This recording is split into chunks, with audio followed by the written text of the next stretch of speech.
Hi friends, welcome to my YouTube channel Sanjay academy. कैसे हैं आप सभी लोग। आज हम लोग मैथ की मैराथन क्लास करने वाले हैं। चाहे आज तक आपने मैथ की कुछ भी पढ़ाई की हो या ना की हो, इस क्लास को आपको देखना बहुत ज़्यादा ज़रूरी है, क्योंकि इस क्लास में हम टॉप 51 पैडागोजी के क्वेश्चन प्लस इसकी थ्योरी जो है सभी कुछ कंप्लीट करने वाले हैं। तब आराम से एक एक चीज़ को समझते हुए चलें। तो चलिए अपनी क्लास को स्टार्ट करते हैं बिना किसी टाइम वेस्ट किए हुए, बिना स्किप किए हुए क्लास को देखें। अगर आप लोग नए हो चैनल पर तो चैनल को सब्सक्राइब कर दें, क्लास को शेयर कर दें, ठीक है, और लाइक कर दें, और एक मोटिवेटिंग कमेंट ज़रूर करें। सबसे पहला हमारा ग्राफ पेपर। ग्राफ पेपर क्या होता है, ये आपके सामने लगा हुआ है। हम लोगों ने 9th 8th में 8 क्लास में आपने यूज किया होगा। ग्राफ पेपर के द्वारा क्या करते हैं बच्चे, ग्राफ पेपर के द्वारा दशमलव संख्याओं का जोड़, घटाना, गुणा, भाग आदि को सिखाया जाता है। तो क्वेश्चन आएगा ग्राफ पेपर के माध्यम से हम अपने बच्चों को क्या सिखा सकते हैं, तब जोड़, घटाना, गुणा, भाग, ये चारों चीज़ें हम सिखा सकते हैं। जैसे कि दिखाया गया है 2.1 प्लस 3.4 को ऐड करेंगे तो कितना हो जाएगा 5.5, 3.9 माइनस 1.8 बराबर 2.1।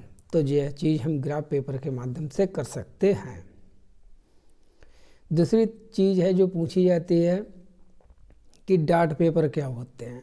देखिए ये डार्ट पेपर है, इसमें डार्ट डार्ट ऐसे बने हुए होते हैं, इसमें उभरे हुए बिंदु होते हैं जिनके ऊपर हाथ को फेर कर ज्यामितीय आकृतियों के बारे में सीखते हैं। ये पॉइंट जो होते हैं ये उभरे हुए होते हैं, फिर इन पर हम ऐसे हाथ फिरा के देखते हैं कि अच्छा ये क्या बन गया, उनने के ये बेटा आयत बन गया, रेक्टेंगल बन गया हमारा।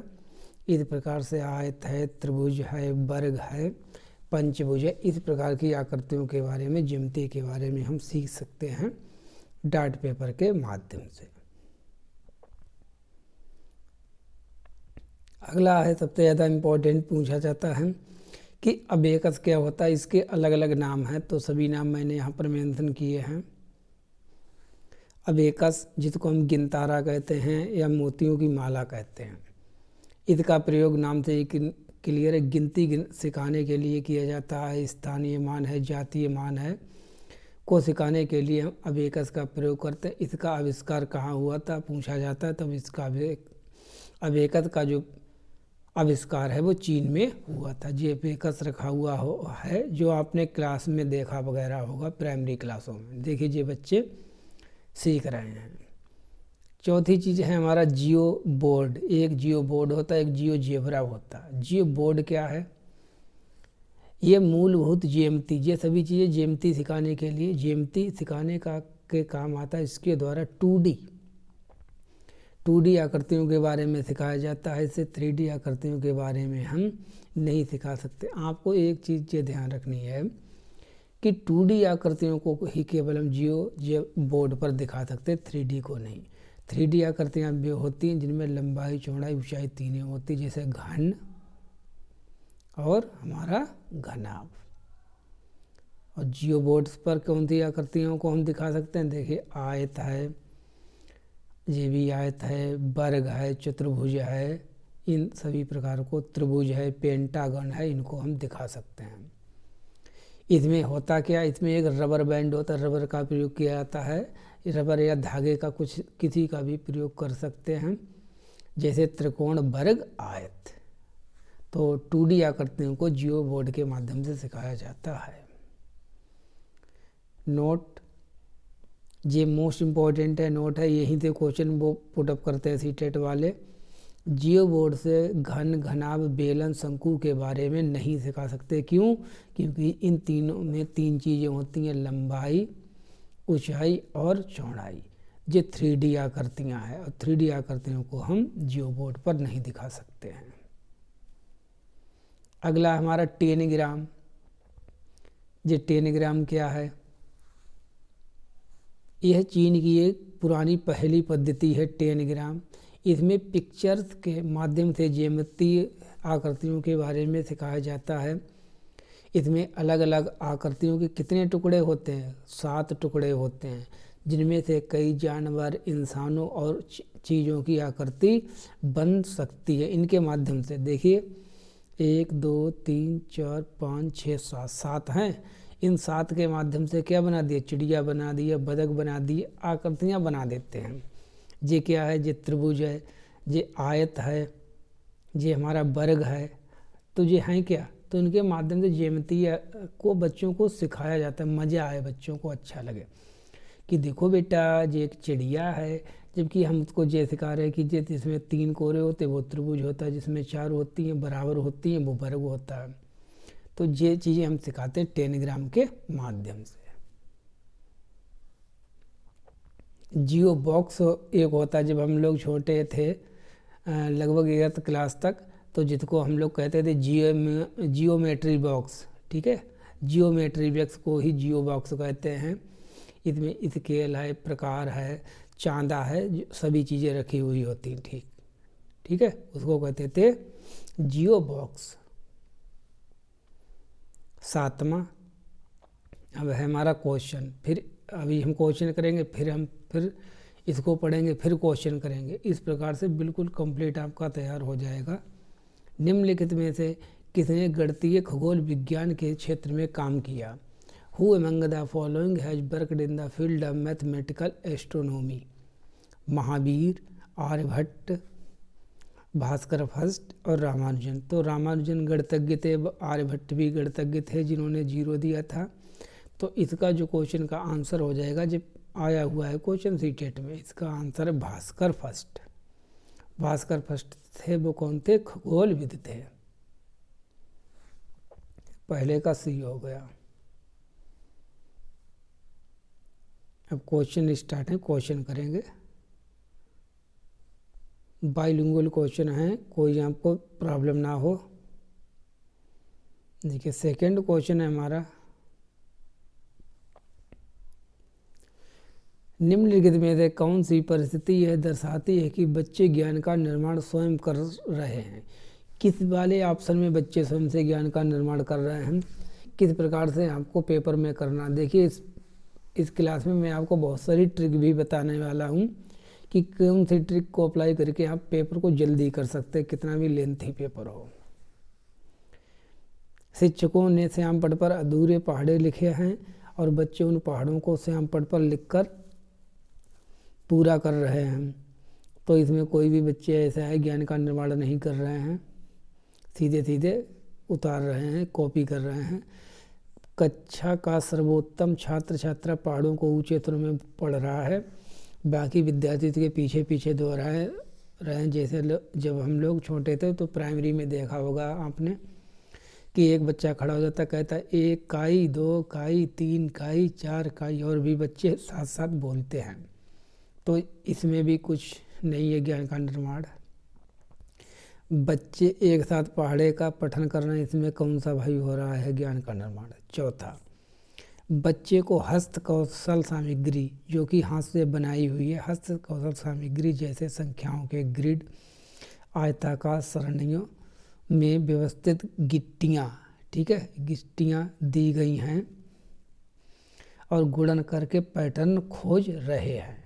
तो देखिए इसमें बच्चे जो है सक्रिय रूप से ज्ञान का निर्माण करते हुए नज़र में आते, तो यही हमारा ऑप्शन सही हो जाए। इस प्रकार से आपको इसको करना है।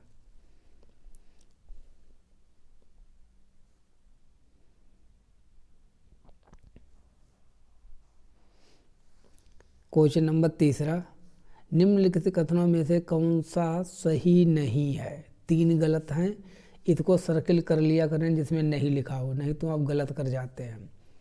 तो 3 सही हैं, 1 गलत है, तो गलत वाला छांटिए।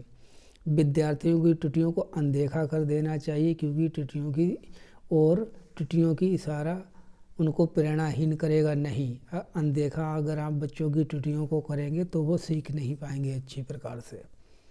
विद्यार्थियों की त्रुटियों को उनके सीखने की, चिंतन की प्रक्रिया में जानकारी देती है। हाँ, गलतियाँ क्या दर्शाती? गलतियाँ ये दर्शाती कि अभी वो चीज़ आपको आती नहीं है, अभी आपको थोड़ा सा सीखने में और प्रयास करना, सीखनी है। तो देखिए इसका आंसर जो हमको मिल गया वो क्या है, बी वाला ही बिल्कुल सही है। अधिगम में त्रुटियां अधिगम का हिस्सा होती हैं, गणित में त्रुटियां अधिगम का हिस्सा होती हैं, ये सही बात है। नहीं गलत, तो ये गलत हो गया ना पहला वाला हमारा, और जो गलत है वही सही है, तो निगेटिव क्वेश्चन था इसलिए पहला हो जाए। अब ये तीनों सही हैं। गणित में त्रुटियां अधिगम का हिस्सा होती हैं, ऐसा इस संसार में कोई भी नहीं है जो बिना गलती किए हुए सब कुछ सीख जाए। जब तक गलत नहीं करोगे तब तक सही भी नहीं सीखोगे। तो तीसरे का हमारा आंसर हो जाएगा ए वाला। क्वेश्चन नंबर 4,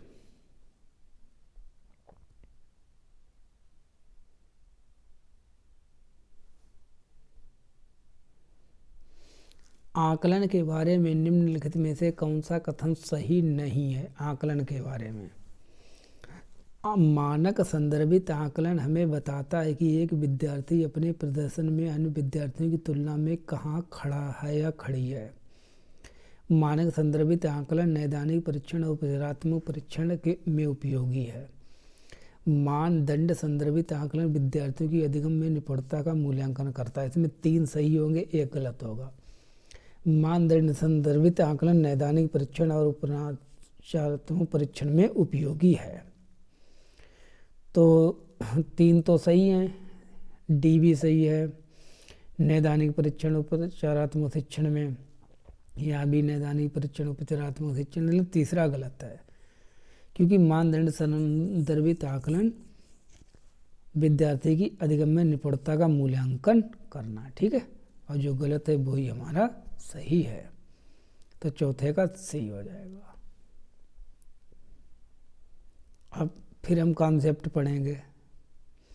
2 प्रकार के टेस्ट बहुत पूछे जाते हैं, एनआरटी सीआरटी। इनसे पेपर हर बार टैट या स्टैट सुपर टैट सभी में पूछा जाता है। एनआरटी क्या है? इसकी फुल फॉर्म है नॉन रेफरेंस्ड टेस्ट, मानक संदर्भित परीक्षण या परीक्षा।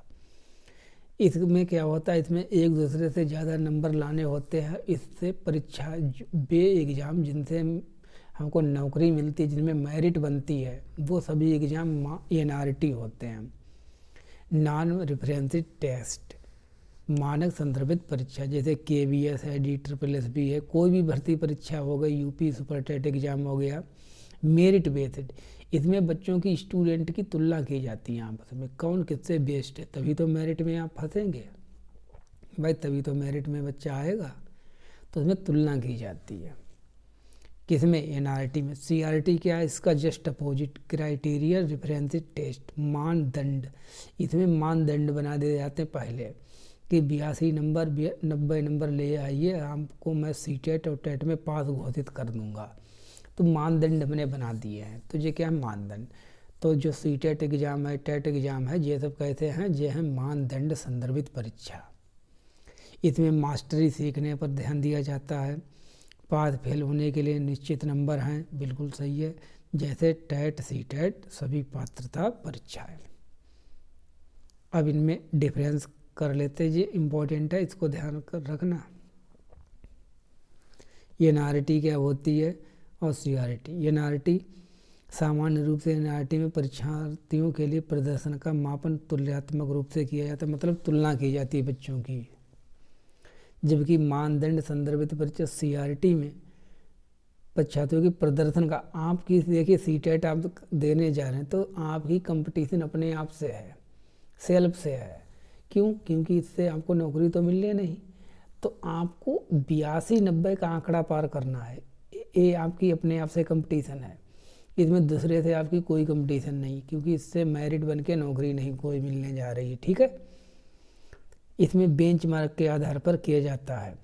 जबकि सीआरटी में छात्रों की प्रतियोगिता, इसमें कोई प्रतियोगिता की भावना नहीं है। देखिए है, इसमें कोई किससे प्रतियोगिता करोगे? अपने आप से करो ना। एनआरटी में छात्रों के बीच प्रतियोगिता की भावना विकसित करता है। एनआरटी में पर्याप्त प्राप्तांक परसेंटाइल में प्रस्तुत किए जाते हैं, जबकि छात्रों को अपना स्थान पता चल सके। जबकि सीआरटी में फुल फॉर्म में इसकी ध्यान रखना, क्राइटेरिया रेफरेंस टेस्ट में निर्धारित अंक, पहले से ही अंक निर्धारित कर दिए जाते हैं 82-90, जिसे अभ्यर्थी को पास करने के लिए उतने अंक लाना अनिवार्य है। चौथा, एनआरटी के तहत विद्यालयों विश्वविद्यालयों में ली जाने वाली परीक्षाएं, जो भी इंट्रेंस एग्ज़ाम होता है जिससे हमको नौकरी मिलती है, जिसमें मेरिट बनती है, वो सभी एग्ज़ाम कैसे हैं, वो नॉर्म रेफरेंसड हैं। और जबकि सीआरटी क्वालिफाइंग टेस्ट होते, पास कर जाओ बस आगे बढ़ा दिए जाओगे, जिसके तहत टेट सीटेट कुछ समय पहले तक नेट की परीक्षा भी ली जाती थी। तो ये हमारा डिफरेंस हो गया एनआरटी और सीआरटी में, बहुत ध्यान रखना इसको, मोस्ट इम्पॉर्टेंट है। अब फिर क्वेश्चन नंबर 5, अधिगम, अधिक कम, लंबा छोटा, दूर समीप, बड़ा छोटा आदि अवधारणाएं बताइए कैसी अवधारणाएं हैं सभी। इम्पोर्टेंट प्री नंबर कॉन्सेप्ट, महत्वपूर्ण पूर्व संख्या अवधारणाएं हैं। तुलना के लिए स्पष्ट शब्द हैं। विलोम शब्द हैं जो गणित सीखने के लिए आवश्यक नहीं है। सीधे शब्दों में अंग्रेजी भाषा विश्लेषण, तो ये तीनों नॉनसेंस है, कोई इनमें बकवास सब। तो ये क्या हैं, ये हमको क्या चीज़ सूचित करते, ये हमको प्री नंबर कॉन्सेप्ट के बारे में बताते हैं कि कोई चीज़ कितनी लंबी है या कितनी छोटी है, दूर है कि पास है, बड़ी है कि छोटी है। तो 5 का हमारा ए हो जाएगा।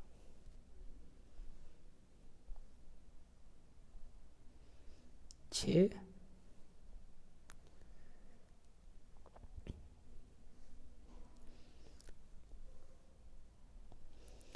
गणितीय अधिगम सामग्री, teaching learning material of mathematics, सूत्र के प्रदर्शन में शिक्षकों की मदद करती है, स्वतः अधिगम में विद्यार्थियों की मदद करती है, निर्देश देने में शिक्षकों की मदद करती है, कक्षा में अधिगम वातावरण का निर्माण करने में मदद करती है। तो हमारी गणितीय अधिगम सामग्री है जिसको हम टीएलएम कहते हैं, टीचिंग लर्निंग मटेरियल कहते हैं। तो डी वाला तो बिल्कुल सही ही होगा, कक्षा में अधिगम वातावरण का निर्माण करने में सहायता। तो डी देखो कहाँ कहाँ है, तो बी में है, डी में है, तो ये ऑप्शन तो 2 तो होंगे नहीं। अच्छा ठीक है, बी सी देख रहे हैं, स्वतः अधिगम में विद्यार्थियों की मदद करती है, बी, हाँ ठीक, तो इसका हमारा हो जाएगा बी डी। तो छठे का डी वाला ऑप्शन सही है। क्वेश्चन नंबर 7,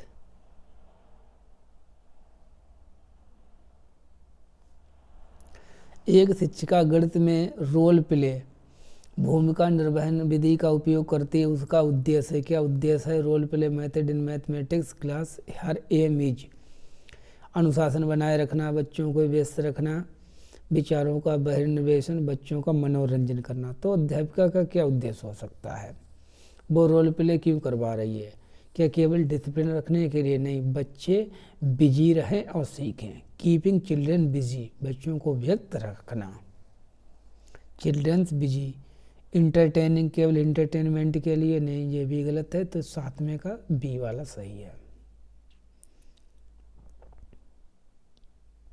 8, राष्ट्रीय शिक्षा नीति 2020 के अनुसार देश भर में विभिन्न विषयों में ओलंपियाड और प्रतियोगिताएं होंगी, कैसी होगी, कम होंगी, सरल होंगी, मजबूत होंगी, हतोत्साहित होंगी, रिड्यूस्ड, मेड ईजियर, स्ट्रेंथनिड, डिस्करेज। तो देश भर में, देश विदेश में जो भी ओलंपियाड मतलब बड़ी बड़ी प्रतियोगिताएं होती हैं, तो उनको क्या किया जाएगा, उनको मजबूत किया जाएगा, अधिक से अधिक होंगी, स्ट्रेंथनिड किया जाएगा।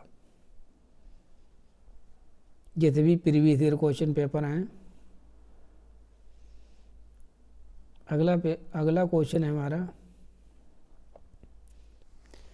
गणित में आकलन को पर केंद्रित नहीं होना चाहिए। आप गणित के टीचर हैं, तो आप गणित का आकलन करने के लिए किस चीज़ पर केंद्रित नहीं रहेंगे, अधिगमकर्ताओं की अवधारणात्मक समझ में, सीखने में रह गई कमियों को पहचानने, गणित में आवश्यकतानुसार औपचारिक कक्षाओं के आयोजन, अधिगमकर्ताओं को प्रतिपुष्टि प्रदान करने, अधिगमकर्ताओं के उनके टेस्ट में प्राप्त अंकों के अनुसार नामीकरण, नामीकरण का मतलब होता है लेबलिंग करना, लेबलिंग करने का मतलब होता है कि जिसके नंबर ज़्यादा आए वो हमारा क्लास का बहुत ब्राइट स्टूडेंट है, अच्छा स्टूडेंट है, जिसके कम है वो मीडियम है, जिसके सबसे कम है वो सबसे बेकार है, सबसे घटिया टाइप का है, ठीक है, जिसको लिस्सड़ कहते हैं। तो ऐसे ही आपको बच्चों के ऊपर नामीकरण नहीं करना है। तो नमे का हमारा हो जाएगा D. Question number 10,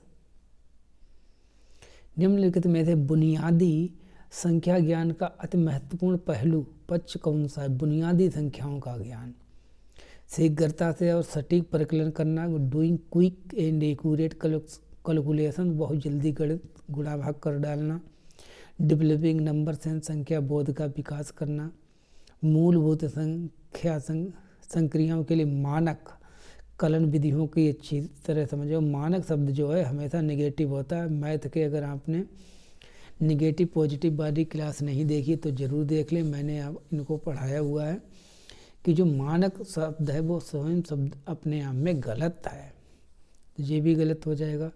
developing the skill of counting, गणना के कौशल का विकास करना, ये भी गलत है।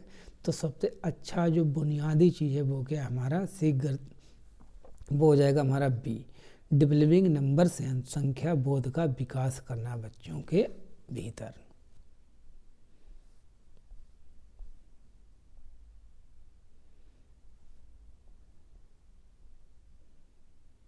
क्वेश्चन नंबर 11,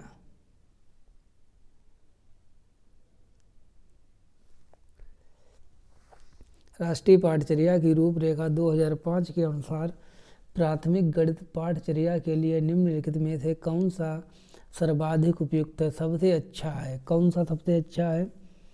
अवधारणाओं की समझ बनाते हुए शिक्षार्थी जो प्रकृति मूर्त से अमूर्त की तरफ बढ़ते हुए करते हैं वह इसमें सुस्पष्ट रूप से सम्मिलित होनी चाहिए। इसमें मुख्य रूप से वही प्रकरण टॉपिक सम्मिलित होने चाहिए जिनका उच्चतर कक्षाओं में अनुप्रयोग हो। गलत बात है। पाठचर्या को बीजीय गणितीय संकेतनों का और समस्या समाधान के उपयोग का परिचय कराना। पाठचर्या को विद्यार्थियों को प्रमेय को सिद्ध करने के लिए विभिन्न विधियों का उपयोग करने के अवसर देना, सीखने में बच्चों के लिए अवसर देना, मदद करना, यही सबसे ज़्यादा हमारा सही है। देखिए बच्चों को जितनी हम सीखने की अपॉर्चुनिटी देंगे वो बच्चे उतनी ही प्रकार से अच्छी प्रकार से चीज़ों को सीख सकेंगे। तो इसका आंसर हमारा डी वाला हो जाएगा। क्वेश्चन नंबर 12,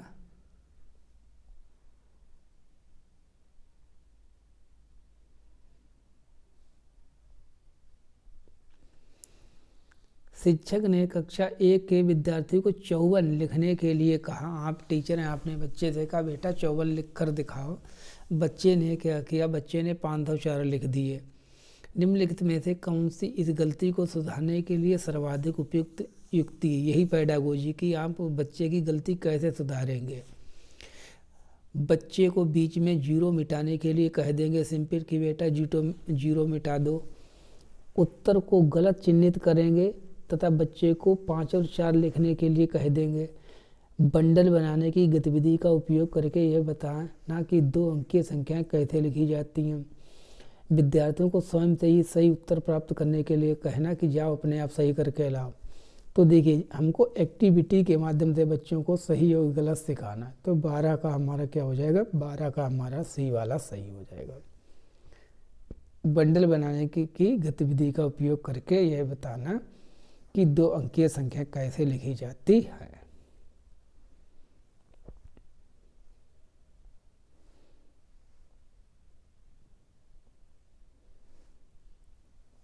गणितीय अवधारणाओं को पढ़ाते हुए दृश्य हस्त कौशल सामग्री का, दृश्य मतलब जिसको हम देख सकें, हस्त कौशल सामग्री का प्रयोग की ओर बढ़ने में सहायक होता है। किसकी तरफ?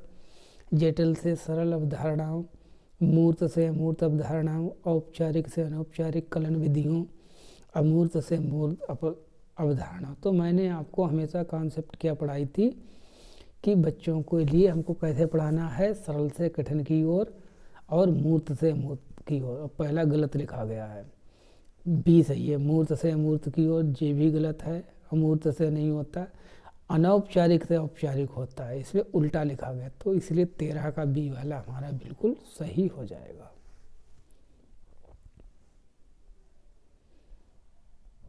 14,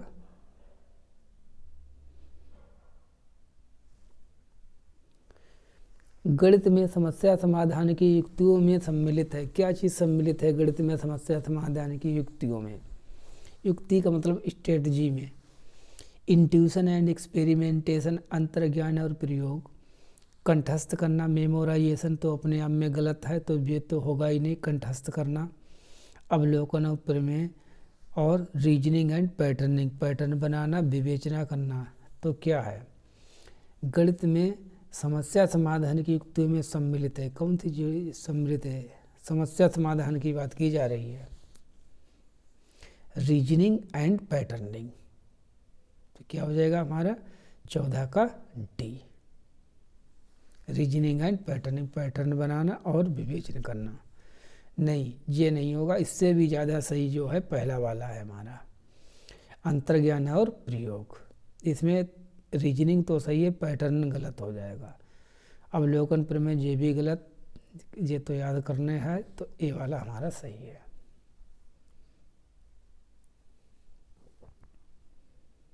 क्वेश्चन नंबर 15,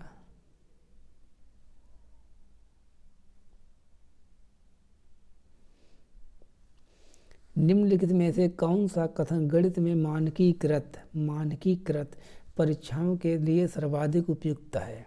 मानकीकृत, इन परीक्षाओं की व्यक्तिनिष्ठता उन्हें संदर्भात्मक बनाती है। इन परीक्षाओं को केवल कम आबादी पर ही संचालित कर सकते हैं। ये बहुत अधिक रूप से पक्षपाती होते हैं।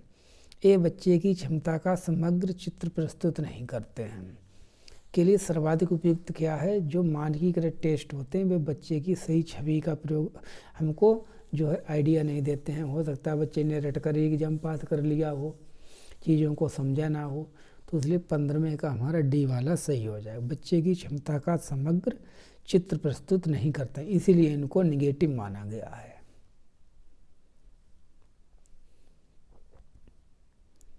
क्वेश्चन नंबर 16,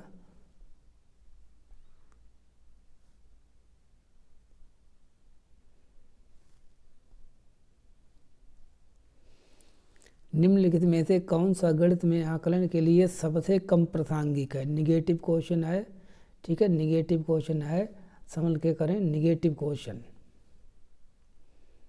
सबसे कम। गणितीय दक्षता के पृथक संघटकों का परीक्षण कीजिए, बजाय उसके मूल्यांकन पहलुओं के। जो महत्वपूर्ण है उसे मापिए, उसे नहीं जो मापने में सरल हो। गणितीय समझ के आकलन में खुले सिरे वाले प्रश्न भी महत्वपूर्ण होते हैं। हाँ, बिल्कुल होते हैं। आकलन को शिक्षक और अधिगमकर्ताओं को प्रतिपुष्टि प्रदान करनी चाहिए, मतलब फीडबैक देनी चाहिए। ये भी सही है, ये भी सही है, दो सही है, एक और सही होगा। जो महत्वपूर्ण हो उसे मापिए, उसे नहीं जो मापने में सरल हो। सबसे कम। Check for just separate components of mathematical proficiency rather than its valued aspect.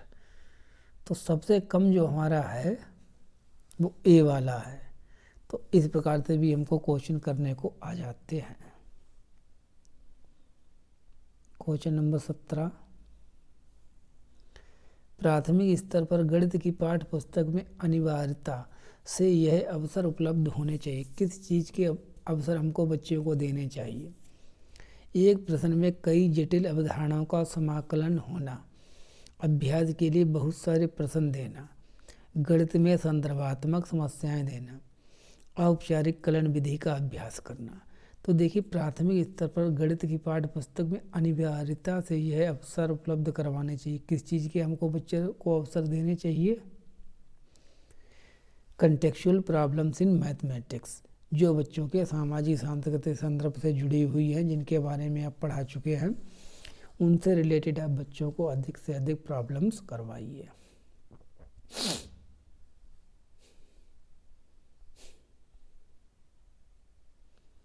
अठारह,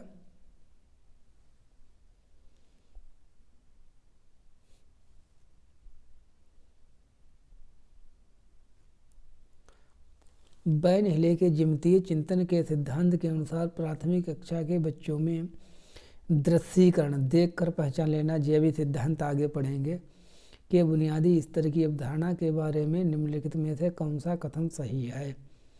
बच्चे ज्यामितीय आकृतियों को उनके गुणधर्मों के आधार पर पहचानने में सक्षम होते हैं। इस स्तर पर ज्यामितीय चिंतन प्रमेयों के निगमन से संबंधित होता है। गलत। ये तो आगे स्तर की बात है, स्तर नंबर 2 की बात है। बच्चे ज्यामितीय आकृतियों को उनके स्वरूप और दिखावट के आधार पर देख कर ही बच्चे पहचानने की गोल है तो वृत्त है, 3 आकृतियों हैं तो त्रिभुज है, इस प्रकार से। तो इसका तीसरा सही है, यही है लेवल नंबर 0।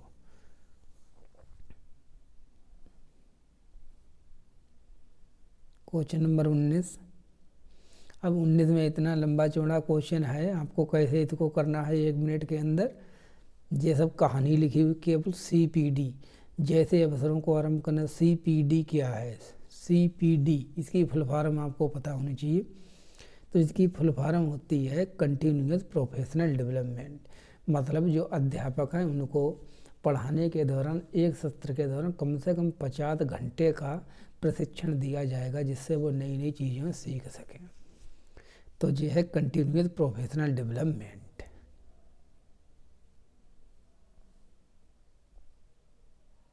इक्कीस,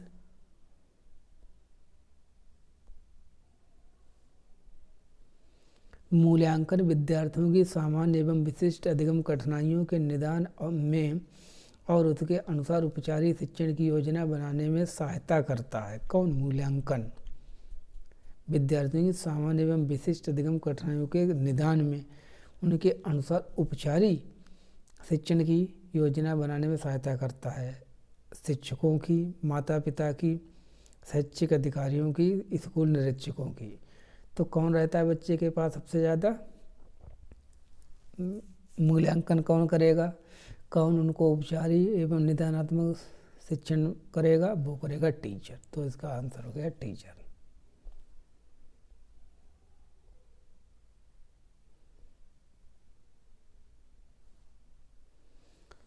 NCERT के अनुसार कक्षा 1 के विद्यार्थियों के लिए निम्नलिखित में से कौन सा अधिगम प्रतिफल नहीं है?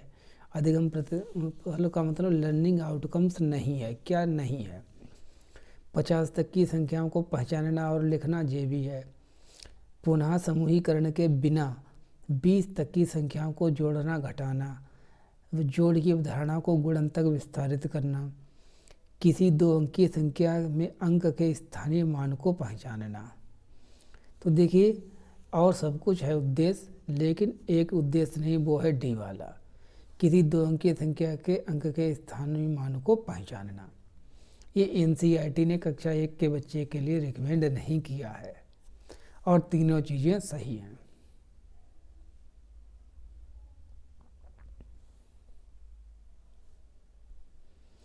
निम्नलिखित में से कौन सा कथन सत्य नहीं है? मतलब सत्य नहीं, असत्य है, गलत है।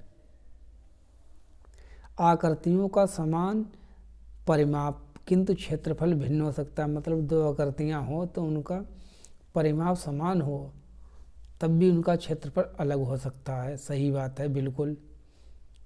आकृतियों का समान क्षेत्रफल अगर समान है तब परिमाप भिन्न हो सकता है, ये भी बात सही है। एक से अधिक आकृतियों का क्षेत्रफल समान हो सकता है, बिल्कुल हो सकता है। किसी आकृति के आयामों को जाने बिना आयतन का अनुमान नहीं लगाया जा सकता। अब लंबाई, चौड़ाई, ऊंचाई पता ही नहीं तो उसका हम कैसे अनुमान लगा लेंगे? कौन सा सत्य नहीं है? किसी आकृति के आयामों को जाने बिना आयतन का अनुमान नहीं लगाया जा सकता। अनुमान तो लगा सकते हैं ना, हम अनुमान लगा सकते हैं। एक से अधिक आकृति क्षेत्रफल समान हो सकता है, एक से अधिक आकृतियों का, हाँ तीनों सही है, तो यही वाला गलत है। तो 22 का डी हो जाएगा। 23, बोझ रहित अधिगम लर्निंग विदाउट बर्डन को सर्वप्रथम किसमें अवधान मिला? किसमें इसको ध्यान में रखा गया था? Kothari commission 1964-1966, national policy on education, राष्ट्रीय शिक्षा नीति 1986, यशपाल समिति 1993, शिक्षा का अधिकार 2009। तो देखिए, एक यशपाल समिति जो बनी थी 93 में उसने इसकी बात की गई, लर्निंग विदाउट बर्डन, जिस पर बाद में हमारी एमसीएफ आधारित है, शिक्षा बिना बोझ के। तो इसका आंसर हो जाएगा सी, यशपाल समिति।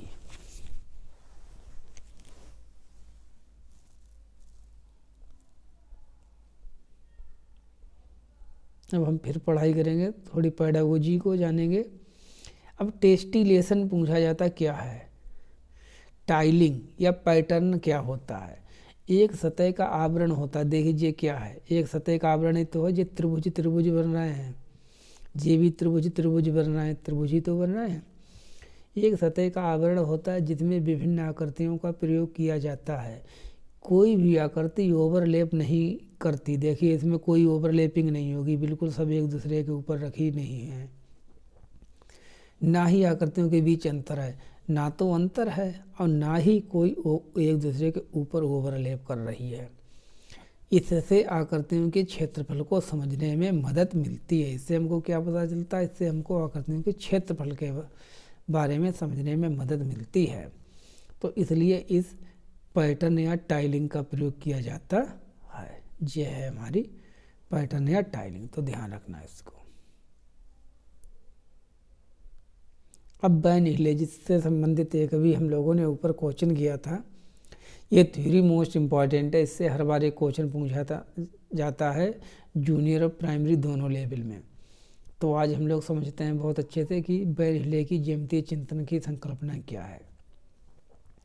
देखिए, दो लोग थे, पति पत्नी, बैन हिले और उनकी पत्नी दीना हिले। इन दोनों लोगों ने बच्चों में ज्यामिति का विकास कैसे होता है इससे संबंधित एक सिद्धांत दिया, जिसमें 5 चरण थे टोटल। तो इन्होंने कहा कि बच्चे एक संग ज्यामिति नहीं सीख जाते, धीरे धीरे वो ज्यामिति सीखते हैं, धीरे धीरे बच्चों में ज्यामिति के चिंतन का विकास होता है, जो निम्न है। अब पहला स्तर कौन सा है, 0 से शुरू करेंगे, ठीक है, ये ध्यान रखना, 0 से शुरू करेंगे, बिल्कुल 0 लेवल, जिसको हम कहते हैं हिंदी में चाचित्रीकरण, मानसिक चित्रण, या इंग्लिश में लिख लीजिए विजुअलाइजेशन, विजुअलाइजेशन। देखकर, विजुअलाइजेशन का मतलब देखकर ही पहचान लेना, देखकर आकृतियों को पहचान लेना, उनका वर्गीकरण करना, ऐसा करना, ये क्या होता है, चाचित्रीकरण के अंतर्गत आता है। समोसे को देखकर तुमने कह दिया त्रिभुज है, रोटी को देखकर कह दिया बच्चे ने व्रत है। तो ये बच्चे में ज्यामिति के शिक्षण का बिल्कुल 0 लेवल है, स्तर 0। अब स्तर फर्स्ट पर क्या करने लगता है बच्चा, लेवल 1 पर विश्लेषण करने लगता है। क्या विश्लेषण के आधार पर समझेगा, वर्गीकरण करेगा कि भाई आयत में भी 4 भुजाएं हैं, वर्ग में भी 4 भुजाएं। फिर फर्क क्या है, तो आयत की चारों भुजाएं बराबर नहीं होती हैं, जबकि वर्ग की चारों भुजाएं बराबर होती हैं। तो इसके गुणों के आधार पर उसने समझा और वर्गीकरण कर डाला, तो इसको कहते हैं एनालिसिस। तो कौन सा स्तर है, स्तर 1 है। 0 से शुरू करेंगे, ये बात ध्यान रखना, टोटल 5 तक जाना है और 0 से शुरू करो। अब तीसरे पर नंबर तीसरा है, वैसे लेवल कौन सा, लेवल दूसरा है, रिलेशनशिप, इनफॉर्मल डिडक्शन, संबंध अनौपचारिक निगमन। मतलब आकृतियों के बीच अब वो संबंध स्थापित करने लगता है कि आयत से, भाई देखिए आयत क्या है, ये मान लीजिए ये आयत है, ठीक है, ये आयत है। वर्ग क्या है बेटा, ये वर्ग है। तब आयत से वर्ग कैसे बन गया, इसकी चारों भुजाएं बराबर कर दो, इसकी चारों भुजाएं बराबर कर दी हैं, तभी तो ये वर्ग बन गया। तो हम संबंध जानने लगते हैं आकृतियों के बीच में, तो इसीलिए इसका नाम है रिलेशनशिप, इनफॉर्मल डिडक्शन। आयत से वर्ग बन सकता है इस प्रकार के। तो ये हो गया लेवल नंबर 2। अब लेवल नंबर 3 और आगे बढ़ रहे हैं, फॉर्मल डिडक्शन, औपचारिक निगमन करने लगते हैं। जब हम सूत्र की बात करने लगते हैं, इस स्तर पर बच्चे आकृतियों के गुणों के बीच संबंधों के बारे में सोचने लगते हैं और स्वयं परिभाषाओं प्रमेयों के बीच संबंध बनाने लगते हैं। हाई स्कूल स्तर की ज्यामितीय पाठ्यक्रम को समझने लगते हैं। जैसे अर्धवृत्त में बना कोण कैसा होता है, अर्धवृत्त में बना कोण होगा यहाँ पर, कोण समकोण होता है ऐसे, जैसे ये अर्धवृत्त है, ये बना कोण समकोण होता है।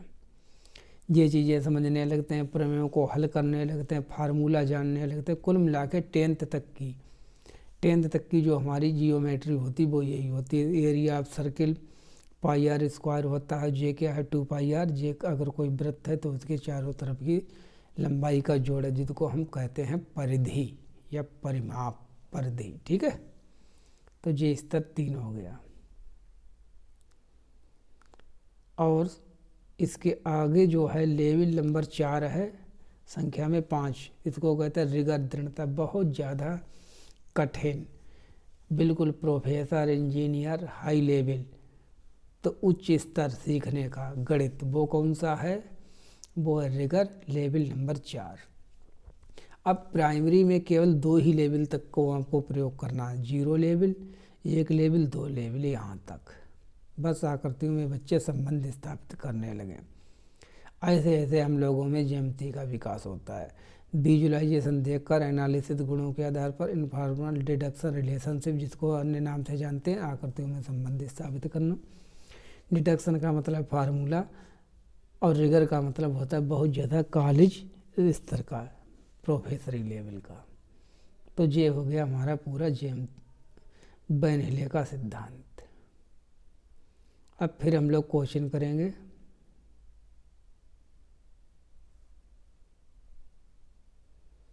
चौबीस नंबर है, प्राथमिक कक्षा में गणित में टाइल या टाइलिंग, टेसिलेशन की गतिविधि को शामिल करने की क्या प्रासंगिकता है? टेसिलेशन जो अभी हमने ऊपर पढ़ा था, इसको क्यों शामिल किया गया है? ये बच्चों का मनोरंजन करता है, व्यस्त रखता है जब शिक्षक शिक्षिका अपना कार्य कर रहे होते हैं। गलत, नॉनसेंस। सेकेंड, उच्च स्तरीय गणित में परकलन की योग्यता के निर्माण में मदद करता है। यह अधिगमकर्ताओं को अनुपात समानुपात के विचारों को विकसित करने में मदद करता है। यह अधिगमकर्ताओं में समतल पृष्ठों के क्षेत्रफलों की अवधारणाओं को समझने में मदद करता है। तो टेसिलेशन से हमको फायदा क्या है? अनुपात समानुपात, इसकी कोई चर्चा नहीं की गई। उच्च स्तरीय गणित में इसकी भी चर्चा नहीं, सीधे सीधे हम पृष्ठों के क्षेत्रफल को जानने लगते हैं। ठीक है, तो 24 का हमारा डी हो जाएगा। क्वेश्चन नंबर 25, बर्नौली के ज्यामितीय चिंतन के स्तर के अनुसार विद्यार्थी किस स्तर पर वर्गों को विनियमित चतुर्भुज के रूप में पहचानने में सक्षम होंगे? वो कौन सा स्तर होगा? वर्ग को बच्चे चतुर्भुज के रूप में पहचान लेंगे। According to Bernouilli's level of geometric thinking, at which level will student be able to identify squares as regular quadrilaterals? वो कौन सा स्तर होगा? विजुअलाइजेशन, दृश्यीकरण तो होगा नहीं। विश्लेषण, इनफॉर्मल डिडक्शन। वर्ग को विनियमित, जो वर्ग है वो एक चतुर्भुज होता है, मतलब संबंध स्थापित करने लगेंगे, वो हो जाएगा इनफॉर्मल डिडक्शन, अनौपचारिक निगमन, जिसको हम रिलेशनशिप भी कहते हैं।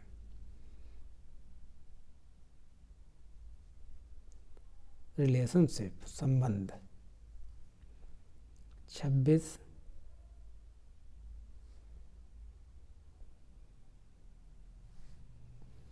निम्नलिखित में से किस स्तर पर प्राथमिक स्तर की गणित पाठचर्या में सबसे अधिक बल दिया जाएगा? आप प्राथमिक के टीचर हैं तो आप किस चीज़ पर सबसे ज़्यादा फोकस करेंगे?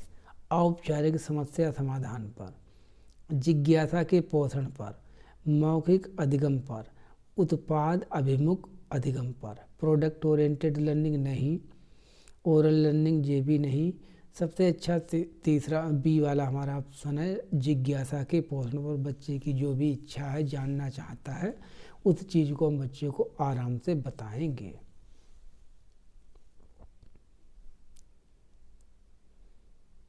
सत्ताईस,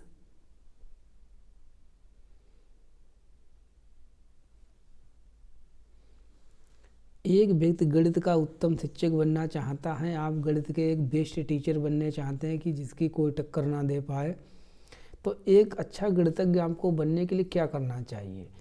बहुत ही कम समय में प्रॉब्लम्स को जल्दी जल्दी हल कर देना चाहिए। संख्या पद्धति, बीजगणित, ज्यामिति का अच्छा ज्ञान होना चाहिए। अवधारणात्मक ज्ञान एवं गणितीय विषय वस्तु को वास्तविक जीवन से जोड़ने की क्षमता होनी चाहिए। केवल गणित के तथ्यों सूत्रों का ज्ञान होना चाहिए। क्या केवल गणित के सूत्र रटकर आप अच्छे गणितज्ञ बन जाएंगे? नहीं, कदापि नहीं। सी, आप क्या करें, conceptual knowledge and ability to relate the content of mathematical with real life. बच्चों के वास्तविक जीवन से चीज कर गणित को पढ़ाएं, समझाएं, सिखाएं, तब आप एक अच्छे गणितज्ञ बन पाएंगे। तब 27 का सही। 28,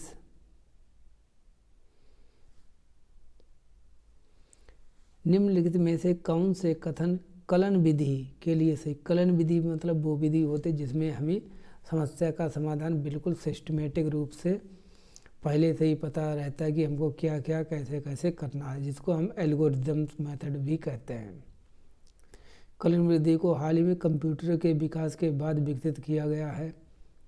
इसमें तार्किक क्रम से निर्देशों को चरण दर चरण में समुच्चय में समाविष्ट होता है। तो ये तो बिल्कुल सही ही है। जब हम कलन विधि का उपयोग करते हैं तब समस्याओं को छोटे छोटे चरणों में तोड़ सकते हैं। यह गहन निर्देशों का असंख्य अनुक्रम है जो ठेठ रूप से विशिष्ट समस्याओं को एक वर्ग को हल करने के लिए उपयोग में लाया जाता है। It is an infinite sequence rigorous instruction typically used to solve a class of specific problems. तो देखिए बी तो इसमें सही ही सही है। बी कहाँ है? बी सभी में है, ठीक है। अब डी देखते हैं, डी भी सही है। तो डी यहाँ नहीं है, डी यहाँ नहीं है, डी इन दोनों में है।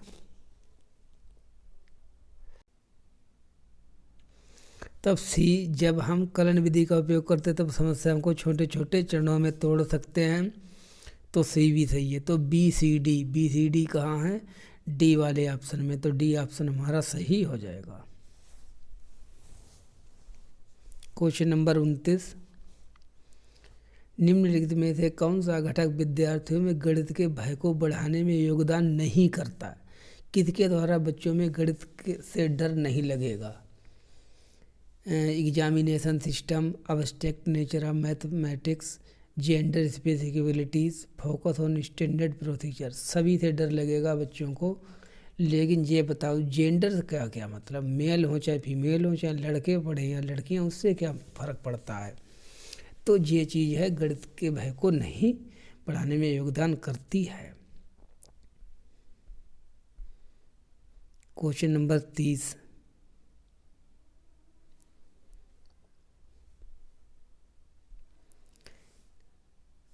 निपुण भारत दस्तावेज के अनुसार आधारभूत स्तर पर बच्चों के लिए निम्नलिखित में से कौन से महत्वपूर्ण कौशल आवश्यक हैं? देखिए, अकॉर्डिंग टू निपुण भारत डॉक्यूमेंट, निपुण भारत पर आज ही मैंने क्लास बनाई है, लगभग 7 मिनट की है। पूरी क्लास देख लो आराम से। निपुण भारत मिशन आपको पेपर में जरूर देखने को मिलेगा 100%। तो which of the following are important mathematical skills for children at the foundational stage? अब फाउंडेशनल स्टेज हमने 4 स्टेजें पढ़ाई हैं एनईपी पर, एनईपी वाली क्लास में। तो एनईपी वाली क्लास अगर आपने ना देखी हो तो देख लें। तो अवलोकन, तर्क, दृष्टिकरण, संप्रेषण, अमूर्त विचार। तो जो बच्चे फाउंडेशनल स्टेज पर होते वो बहुत छोटे बच्चे होते, प्राइमरी में लगभग क्लास सेकेंड के बच्चे होते। फाउंडेशनल के बाद कौन सी है? प्रिपरेटरी के बाद हमारी मिडिल है, मिडिल के बाद हमारी कौन सी है? सेकेंडरी वाली आ जाती है। तो इसमें सभी सही हैं, अवलोकन भी है, तर्क भी है, दृष्टिकरण भी, संप्रेषण। लेकिन अमूर्त विचार ये बाद की विशेषता है। तो ई वाला नहीं होगा। अब ई वाला तो आपका सही नहीं हो सकता। कहाँ? जे नहीं होगा, जे नहीं होगा, जे नहीं होगा। तब कौन सा बच्चा? बी। तो इस प्रकार से एक ट्रिक आप याद रखें, ऑप्शन एलिमिनेशन के द्वारा भी आप अपने आंसर को सही कर सकते हैं अगर आपको एक भी आता है। इसलिए 30 का हमारा बी वाला सही हो जाएगा।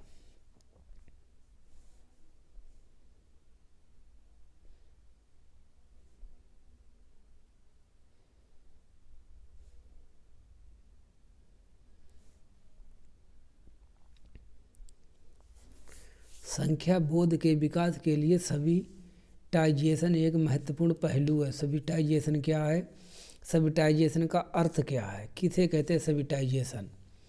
वस्तुओं की कुल संख्या ज्ञात करने के लिए दिए गए समुच्चय में वस्तुओं को गिनना, संपलाप गिनती, स्कीप गिनती, सामान्यता शीघ्रता से देखकर एक समुच्चय में वस्तुओं की संख्या ज्ञात करना, वस्तुओं की मिलती जुलती विशेषताओं के आधार पर भिन्न भिन्न समूह बनाना। ये होता है हमारा सबिटाइजेशन कि कुछ वस्तुएं हैं तो हमने उनकी ग्रुपिंग्स कर ली, जिनके जिनके आपस में लक्षण जो हैं, गुण आपस में मिलते हैं, तो इसको ही हम कहते हैं सबिटाइजेशन।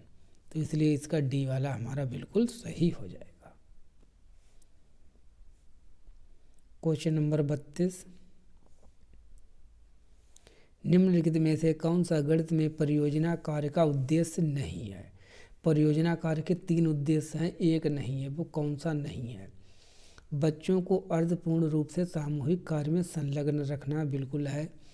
बच्चों की अवधारणात्मक समझ को आंकना, बच्चों को घर पर उनके खाली समय का उपयोग कराना, अवधारणा के वास्तविक जीवन का अनुप्रयोग समझाना। तो केवल हमारा परियोजना का यह कार्य नहीं होता है कि बच्चों के खाली समय का हमको उपयोग करना है, तो सी वाला गलत है, उद्देश्य नहीं है। 33,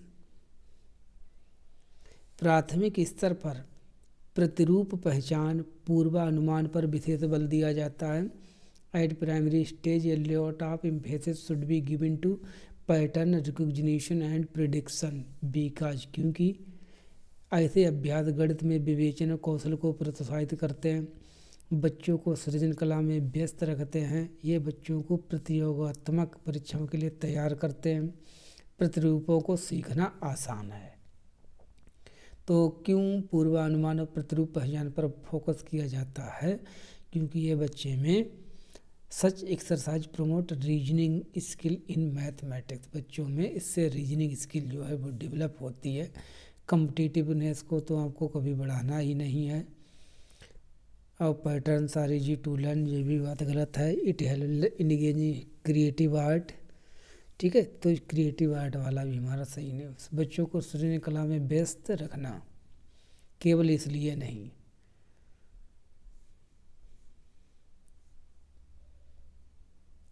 क्वेश्चन नंबर 34, निम्नलिखित में से कौन सा गणितीय चिंतन और अभिकलनीय कंप्यूटेशनल चिंतन के बारे में सही नहीं है? सही नहीं है, गलत है। अभिकलनीय कंप्यूटेशनल चिंतन गणितीय घटकों के साथ गणित में समस्याओं को हल करने तक सीमित है। दोनों समस्या समाधान के तरीके हैं। दोनों विधियों में अपघटन और एल्गोरिदम डिजाइन जैसी डिजाइन प्रक्रियाएं भी शामिल हैं। जिसकी क्वेश्चन की हिंदी समझ में ना आया करे उसको इंग्लिश में देख लिया करें। Both methods involve process such as decomposition and algorithm design. Mathematical thinking and computational thinking में हेल्प इन हैंडलिंग अब्स्ट्रैक्शन। गणितीय चिंतन और अभिकलनीय कंप्यूटेशनल चिंतन अमूर्त विचारों के साथ काम करने में की सहायता में सहायक हो सकते हैं। तो चिंतन, गणितीय चिंतन और अभिकलनीय कंप्यूटेशनल चिंतन के बारे में सही नहीं है। तो दोनों तो 3 चीज़ें सही हैं, तो पहला वाला गलत है। केवल हल करने तक ही सीमित नहीं है, ठीक है, इससे और भी चीज़ें डेवलप हम कर सकते हैं। तो सही नहीं है, तो पहला वाला हमारा सही नहीं है और तीनों सही है, बी सी डी।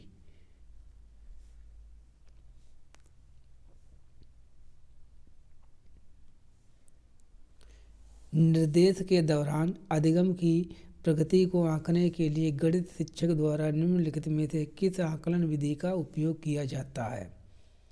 प्रगति को आंकने, आपकी प्रोग्रेस को जांचने के लिए किस चीज़ का प्रयोग किया जाता है? प्लेसमेंट असेसमेंट, रचनात्मक आकलन, योगात्मक आकलन, निदानात्मक आकलन।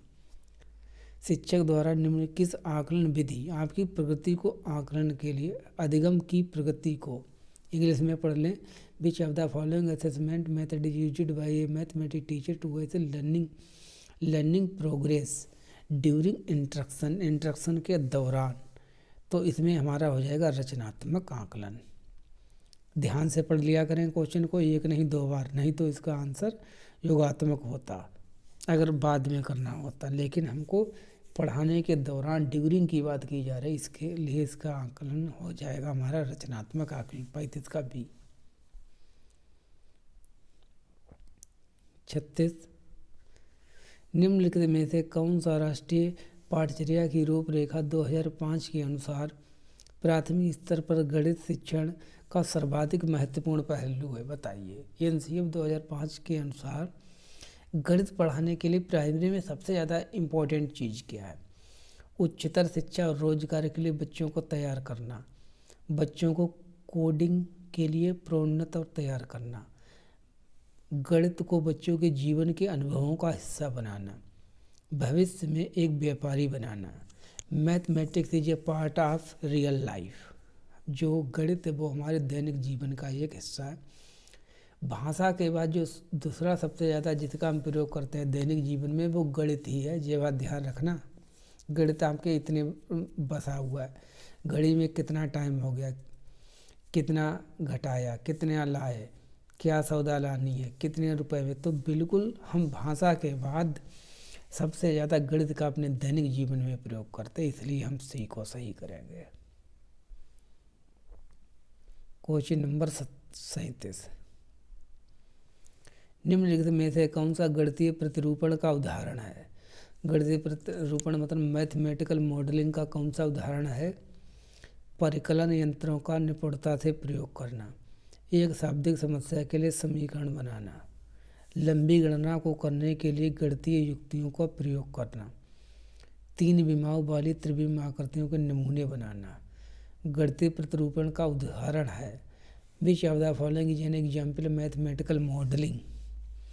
तो मैथमेटिकल मॉडलिंग का तीसरा है 3D 3 विमाओं वाली, जिसमें लंबाई चौड़ाई ऊंचाई तीनों चीज़ें हों ऐसी आकृतियों के नमूने बनाना, जिसमें हमारा क्या आ जाता है, क्यूब है और क्यूबॉइड है,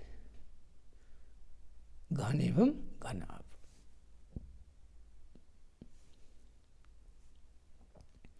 अब जानते हैं जियोजेब्रा क्या होता है।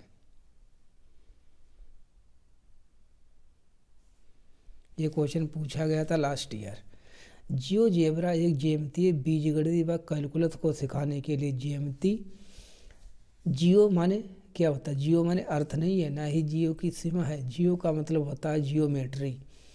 ज्यामितीय गणितीय व कैलकुलस को सिखाने का एक सॉफ्टवेयर है, कंप्यूटर सॉफ्टवेयर है। यह एक इंटरेक्टिव प्रोग्राम है जिसको हम सीख सकते हैं। देखिए हैं आकृतियाँ हमारे 3D आकृतियाँ, ये कंप्यूटर का है, ये उसी का स्क्रीनशॉट है। तो जियोजेब्रा एक सॉफ्टवेयर है जिससे हम ज्यामिति बीजगणित और कैलकुलस को आराम से बच्चों को सिखा सकते हैं। क्वेश्चन नंबर 38 जियोजेब्रा के संबंध में कौन सा कथन सही है? यही क्वेश्चन आया था। यह ज्यामिति का बीजगणित में अनुप्रयोग है। यह गणित की शाखा है जो ज्यामिति और बीजगणित से संबंधित है। यह ज्यामिति का एक विशेष प्रकरण है। यह एक सॉफ्टवेयर प्रक्रिया सामग्री है जिसका उपयोग ज्यामिति में खोज अन्वेषण के लिए किया जाता है। तो 100% इसका कौन सा सही ऑप्शन है? वो है हमारा डी वाला। ये एक सॉफ्टवेयर है। जियोजेब्रा क्या है? जियोजेब्रा एक सॉफ्टवेयर है गणित को सिखाने के लिए, जिसके माध्यम से हम बच्चों को क्या क्या सिखा सकते हैं, ज्यामिति में खोज के लिए कर सकते हैं।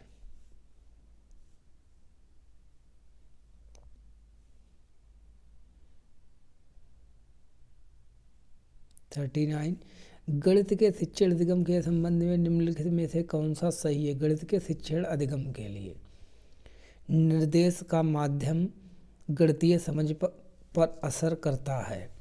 जेंडर का गणितीय योग्यता पर असर होता है। जेंडर का क्या गणित पर प्रयोग होता है? कोई लड़की है या लड़का है, इसका सीखने पर क्या प्रभाव पड़ेगा? अध्यापक की अधिगमकर्ताओं के प्रति धारणा का गणितीय सक्षमता पर कोई प्रभाव नहीं पड़ता। अध्यापक की अधिगम धारणा, अगर आप एक टीचर हैं, आपने धारणा बना ली कि ये बच्चा इस जाति से आता है, इस धर्म से आता है, ये कुछ नहीं पढ़ लिख पाएगा, ये ऐसा ही रहेगा, तो वो भी सीखने को प्रभावित करता है। मैथमेटिकल एबिलिटीज इनेट, गणित सामर्थ्य जन्मजात। क्या गणित सीखने की क्षमता जन्मजात होती, बाद में नहीं सीख सकते? कौन सा सही है? गणित के शिक्षण निगम के संबंध में कौन सा सही है? तो तीसरा बी तो बिल्कुल गलत है, प्रभावित नहीं करता है।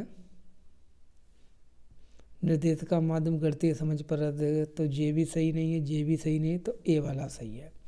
Medium of interaction impacts mathematical understanding. 40 dyscalculia, dyslexia, dysgraphia, dysmorphia, dysthymia वगैरह की विशेषता है। क्या विशेषता है? संख्याओं की संकल्पनाओं को समझने में कठिनाई, संख्याओं की संकल्पनाओं को समझने में कठिनाई, संख्याओं के अंतर्ज्ञान की पकड़ में कमी, संख्याओं के शाब्दिक और स्थानिक रूप में समन्वय करने की अयोग्यता, वर्णमाला को पहचानने में अयोग्यता। तब डिसकैलकुलिया का मतलब, डिस का वर्ड का मतलब मैंने आपको बताया था DYS, डिस का मतलब गलत होता है, खराब। अगर किसी के आगे डिस लिखा हुआ तो वो खराब है, जैसे dyslexia, dyscalculia, dysmorphia, dysthymia. कैलकुलिया, calculation किस में करते हैं? गणित में। तो ट्रिक बना लीजिए कि कैलकुलेशन से संबंधित जब भी, तो गणितीय अधिगम संबंधी विकार है ये। तो इसमें क्या होगा? संख्या वर्णमाला को पहचानने में अज्ञता, जो तो डिसलेक्सिया, तो डी तो होगा नहीं, डी हटा दो, ये नहीं होगा। 3 ऑप्शन बचे। संख्याओं के शाब्दिक स्थानिक रूप में समन्वय करने की योग्यता, सी भी नहीं होगा, सी भी गलत, तो जे भी गलत। तो क्या बचा हमारा? A B. Lack of intuitive grasp of numbers, difficulty understand number concept. देखिए निकल आया आंसर। तो इस पर को कहते हैं option elimination method. Option eliminate करके भी आप इसका आंसर निकाल सकते हैं। अब 40 का ए। 41 निम्न में से कौन सा कथन असत्य है, गलत है? शून्य न्यूनतम पूर्ण संख्या, 0 is the smallest whole number, सही है। प्रीडिसर ऑफ इज इतने, हाँ इतना ही होगा। एक नंबर कम होती है तो प्रीडिसर होता है, एक नंबर ज़्यादा हो तो सक्सेसर होता है। जैसे 2 का प्रीडिसर कितना हो जाएगा? 1, और 3 का प्रीडिसर कितना हो जाएगा? 2। सभी प्राकृतिक संख्या पूर्ण संख्या हैं, ये भी बात सही है। 2 अंकीय संख्याओं का परवर्ती सतह भी एक 2 अंकियों की संख्या होती है। देखिए कितनी गलत बात है। 2 अंकों की संख्या का जो सक्सेसर होगा वो हमेशा 2 अंक की संख्या होगी, मतलब 22 का सक्सेसर 23 ही होगा हमेशा। तो इसमें भी 2 अंक, इसमें भी 2 अंक, लेकिन नहीं, 99 का सक्सेसर क्या होता है? 100। अब 2 अंकीय संख्या का 3 अंक वाली संख्या हो गई कि नहीं होगी? तो इसलिए ये गलत है, तो डी वाला गलत है। अब गणितीय संरचना से संबंधित मोस्ट इम्पॉर्टेंट कॉन्सेप्ट है, बार बार पूछी जाती है कि इनमें अंतर क्या है, इनको सीख लीजिए। गणितीय संरचना सबसे पहले पूछा जाता है अभिग्रहित, अधिग्रहित क्या होता है, एक्सियोम्स क्या होते हैं। ऐसे कथन जो बिना सिद्ध किए ही स्वीकार कर लिए जाते हैं, जैसे सभी समकोण आपस में बराबर होते हैं, ये हमने मान लिया है, इसको हमने सिद्ध नहीं किया, प्रूफ नहीं किया है।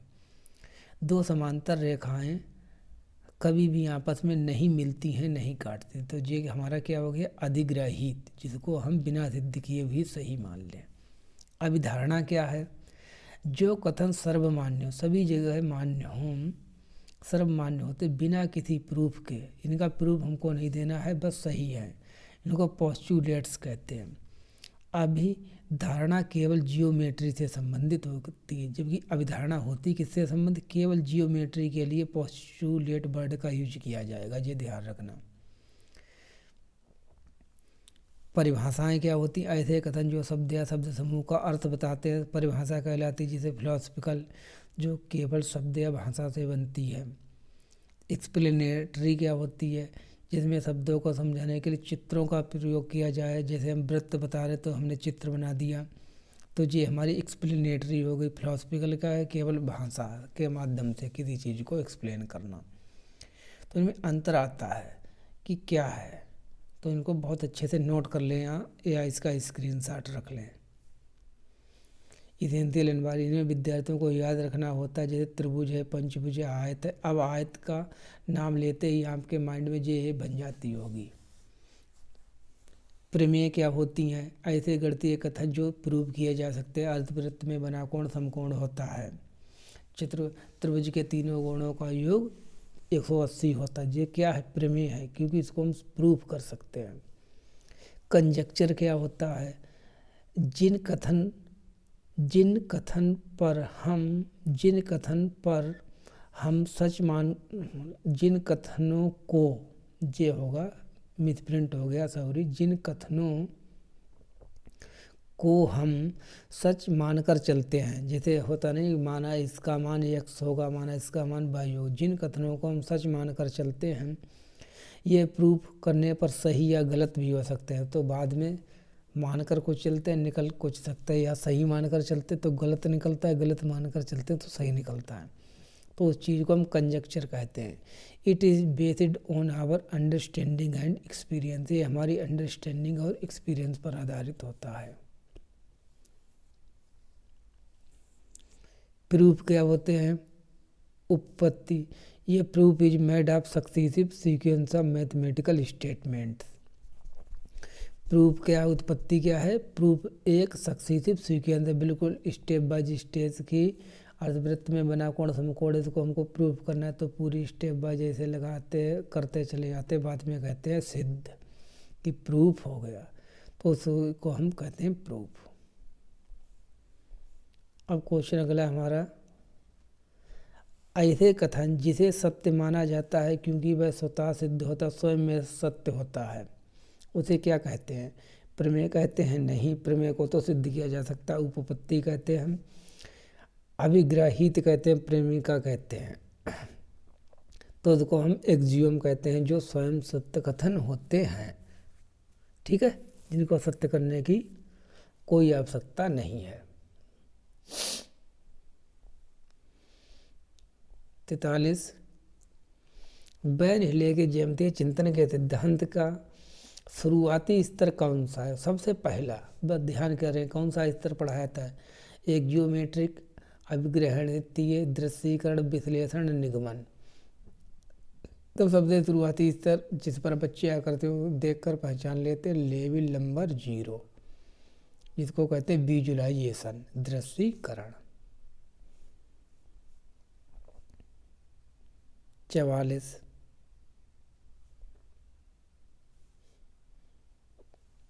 निम्नलिखित में से गलत कथन की पहचान करें। गणित शिक्षण के लिए आगमनात्मक विधि एक श्रेष्ठ विधि है। गणित शिक्षण के लिए बिल्कुल सही है। गणित अधिगम में परियोजना कार्य के लिए प्रचुर अवसर है, यहाँ अवसर भी है। सामान्यीकरण, विवेचन, तर्क क्षमता की एक विशिष्टता है। आलोचनात्मक चिंतन की वृद्धि में खुले सिरे वाले प्रश्न महत्वपूर्ण भूमिका निभाते हैं। एक होते हैं ओपन एंडेड क्वेश्चन, एक होते हैं क्लोज एंडेड क्वेश्चन, ये मोस्ट इम्पॉर्टेंट है। तब जे भी सही है, बी भी सही है, ए भी सही है, सी वाला सही नहीं है। क्यों? सामान्यीकरण है, विवेचन क्षमता की विशिष्ट विशेषता है। तो कौन सा गलत हो गया इसमें? इसमें हमारा तीसरा वाला बिल्कुल गलत हो गया। जो गलत है वही सही है।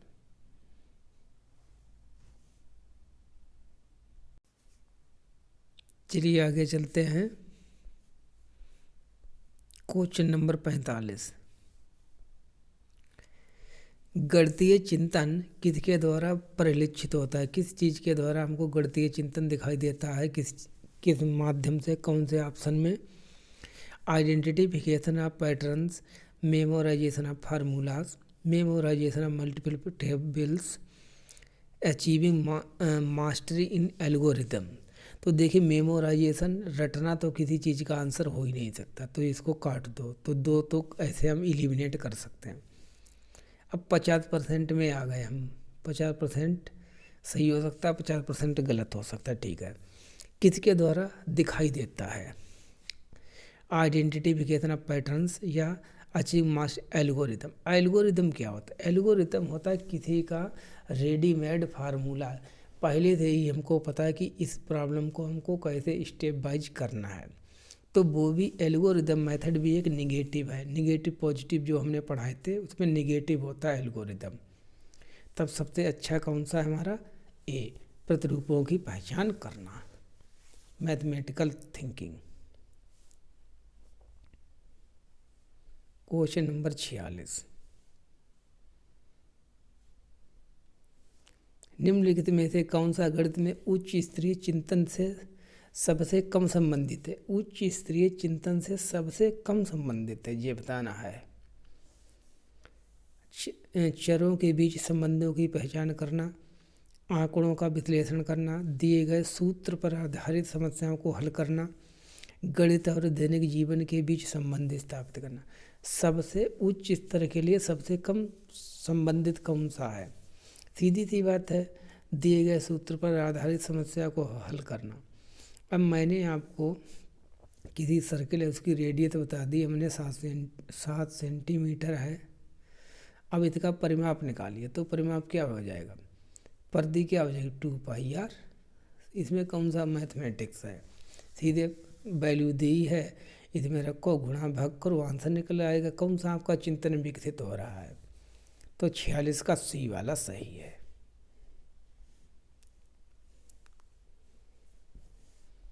सैंतालीस,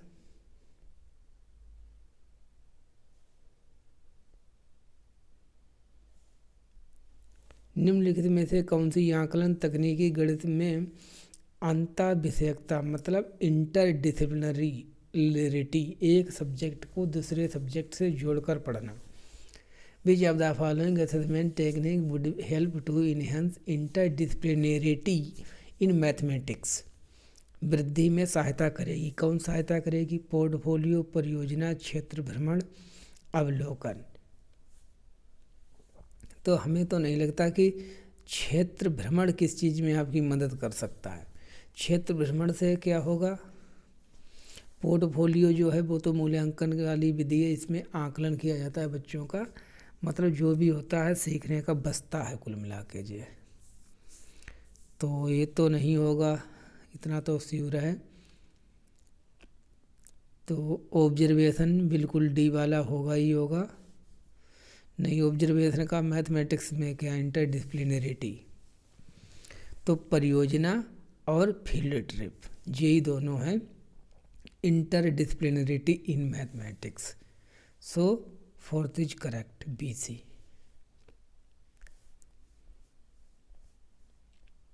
48, राष्ट्रीय पाठचर्या की रूपरेखा 2005 के अनुसार निम्नलिखित में से गणित के आकलन में किस पर सबसे कम ध्यान देना चाहिए? गणित का आकलन आप कर रहे हैं, NCF 2005 के अनुसार सबसे कम ध्यान किस चीज़ पर देना चाहिए? विद्यार्थी की अवधारणात्मक समझ पर, समस्या को हल करने के लिए विद्यार्थी के प्रक्रियात्मक प्रभाव पर, कितनी तेज कर रहा है कितने धीरे कर रहा है, विद्यार्थी के अनुकेली विवेचन, गलत इंग्लिश में पढ़ो, adaptive reasoning of the student disposition about mathematics, गणित के बारे में विद्यार्थी की मनोवृत्ति पर सबसे कम ध्यान आप किस चीज़ पर देंगे? 3 चीज़ों पर आप बहुत चीज ध्यान देंगे। तो विद्यार्थी अवधारणात्मक समझ, तो सबसे कम ध्यान जो आप देंगे वो B पर देंगे। हो सकता है बच्चा धीरे धीरे प्रॉब्लम को सॉल्व करे, procedural fluency of the student to solve the problem. हो सकता है वो धीरे धीरे प्रॉब्लम को सॉल्व कर रहा हो लेकिन समझ के सही प्रकार से कर रहा हो। एक बच्चा जिसने रट रखी है और फटाक से आंसर निकाल देता है। तो इस चीज़ पर क्योंकि लेवल कौन सा है? प्राथमिक स्तर है ना, रूपरेखा 2005 के अनुसार, इसलिए इसका आंसर B हो जाएगा। B is our right option. अब जेरोम ब्रूनर के बारे में जरूर पढ़ना, इससे रिलेटेड क्वेश्चन पूछा गया था। जेरोम ब्रूनर एक रचनावादी हैं। ब्रूनर थ्योरी ऑफ लर्निंग, ये अमेरिका के एक प्रसिद्ध मनोवैज्ञानिक हैं थे। ब्रूनर एक रचनावादी कंस्ट्रक्टिविस्ट मनोवैज्ञानिक है। कंस्ट्रक्टिविस्ट रचनावादी वो होते हैं जो ये मानते हैं कि बच्चे जो है ज्ञान का निर्माण कर सकते हैं। इन्होंने बच्चों को सीखने के 3 सिद्धांत दिए हैं। बच्चों के सीखने संबंधित 3 सिद्धांत कौन कौन से दिए हैं? सबसे पहला अभिप्रदर्शन विधि, जिसको कहते हैं इनेक्टिव मोड। जन्म से 18 माह तक बालक शारीरिक क्रियाओं के माध्यम से सीखता है। सबसे देखिए, चाहे वो चलना हो, उठना हो, बैठना हो, सब। तो इसको क्या कहते हैं? Action based learning. एक्शन के माध्यम, क्रियाओं के माध्यम से हम सीखते हैं, इसलिए इसको कहते हैं इनेक्टिव मोड। तीसरा मोड दृश्य प्रतिमा, चित्रों को देखकर 18 से 24 माह तक बच्चे सीखते हैं। जैसे आपने देखा होगा छोटे क्लास के बच्चों के ऐसे होता है, इसमें एप्पल बना है तो पढ़ते हैं A for apple, B for fall, C for cat, D for dog. तो चित्रों को देखकर समझते हैं, तो इसीलिए इसे कहते हैं आइकॉनिक मोड। प्रतिमाओं व प्रत्यक्षीकरण के द्वारा सीखते हैं, image and representation based learning. Second हो गया।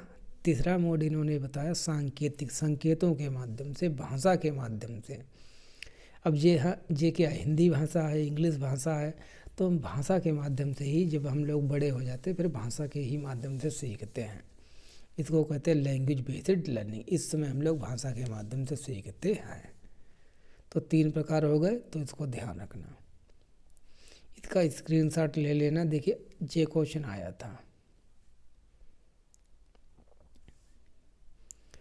कक्षा 5 के शिक्षक श्री जोसेफ ने भिन्न को दर्शाने के लिए भिन्न, ठीक है, दर्शाने के लिए एक वृत्त का चित्र बनाने और उसे छायांकित करने का क्रियाकलाप दिया। श्री जोसेफ ब्रूनर के अधिगम सिद्धांत के किस मोड प्रकार का उपयोग कर रहे हैं? जैसे जोसेफ थे, वो एक भिन्न पढ़ा रहे थे, तो उन्हें एक सर्किल बनाया। मान लीजिए उन्होंने इन्हें 1/4 बताना था, तो उन्होंने ऐसा किया, 4 हिस्से किए और 3 हिस्सों को ऐसे कर दिया, ठीक है। अब उन्होंने इसको शेड कर दिया, फिर कहा कि जो साइड है जिस पे कलर है वो 1/4 है, चौथाई है, पूरी चीज़ का चौथाई हिस्सा है। तो उन्होंने अब्स्ट्रैक्ट, ये तो गलत है। दृश्य प्रतिमा, इनेक्टिव, सिंबॉलिक, तो सिंबल्स का प्रयोग भी नहीं कर रहे हैं। सिंबल्स का मतलब ये भाषा लिखना, तो वो किस? अभिप्रदर्शन। इनेक्टिव क्या होता है? शारीरिक क्रियाओं के माध्यम से, ये भी नहीं है। सिंबॉलिक तो आइकॉनिक, आइकॉनिक माने इमेज, वो इमेज का प्रयोग कर रहे हैं, इमेज बेस्ड। तो इसका 49 का हमारा बी वाला सही हो जाएगा। इस प्रकार से क्वेश्चन पूछे जाते हैं। क्वेश्चन नंबर 50, राष्ट्रीय शिक्षा नीति 2020 विशेष बल देती किस चीज़ पर मेन फोकस करती है? राष्ट्रीय शिक्षा नीति 2020 विश्व स्तरीय आधारभूत संरचनाओं के विकास पर, 100% रोजगार देने के प्रबंध पर, मुक्त शिक्षा देने के प्रबंध पर, प्रत्येक बच्चे की सृजनात्मक क्षमता के विकास पर। तो पूरी जो NEP 2020 है, जिसकी फाउंडेशन है, वो किस पर आधारित है?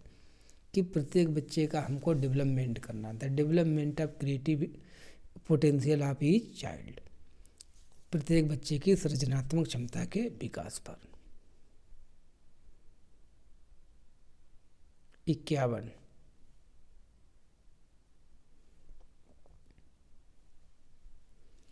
निम्नलिखित में से आकलन की कौन सी तकनीक गणित में रचनात्मक आकलन का हिस्सा नहीं? गणित में रचनात्मक आकलन का हिस्सा कौन सी चीज़ नहीं है? पोर्टफोलियो, रूब्रिक्स, अवलोकन, सत्रांत परीक्षा। जो इंड एग्जामिनेशन होती है, जो एनुअल एग्ज़ाम है, वो ऐसे जो एग्ज़ाम है वो जो रचनात्मक आकलन का हिस्सा नहीं है। तो इसमें हमारा 51 का क्या हो जाएगा? हमारा डी वाला, ठीक है। लास्ट में हम एक ही बात बोलेंगे कि अब की बार CTET पास, और जिन लोगों ने भी अभी तक संजय एकेडमी को सब्सक्राइब ना किया हो, प्लीज़ सब्सक्राइब कर दें, इससे हमको बहुत मोटिवेशन मिलता है। और साथ वालों को साथ शेयर कर दिया करें, लाइक करें, ज़रूर कमेंट करें, जिससे हम आप लोगों के लिए बेस्ट वीडियो बना सकें। और टेलीग्राम चैनल को आप हमारे ज्वाइन कर सकते हैं, जिस पे आपको PDF, प्रीवियस ईयर पेपर, बहुत मोस्ट इम्पॉर्टेंट चीज़ें मिल जाएंगी। Thank you so much. इस क्लास को ज़्यादा से ज़्यादा लोगों तक शेयर करना। बहुत बहुत धन्यवाद।